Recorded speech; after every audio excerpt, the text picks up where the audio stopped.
আমরা সবাই পহেলা বৈশাখে নতুন বছর উদযাপন করি, কিন্তু কখনো ভেবে দেখেছো বাংলা ক্যালেন্ডারের শুরুটা কবে থেকে? তখন কৃষকদের কাছ থেকে কর আদায় করা হতো হিজরি চন্দ্রবর্ষ অনুযায়ী।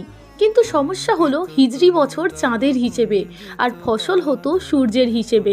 এই সমস্যা মেটাতে আকবর তার জ্যোতির্বিদ ফতেহুল্লাহ সিরাজিকে দিয়ে তৈরি করালেন নতুন বর্ষপঞ্জি।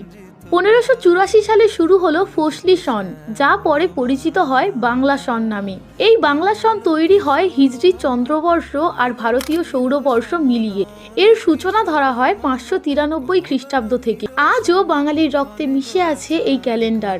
হালখাতা, মঙ্গল শোভাযাত্রা, নতুন জামা আর শুভ নববর্ষের শুভেচ্ছা।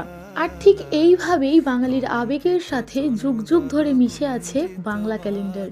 এই তথ্য আপনারা কি আগে জানতেন? কমেন্ট করে জানাতে ভুলবেন না। আর সাবস্ক্রাইব করুন এমনই ইন্টারেস্টিং তথ্য।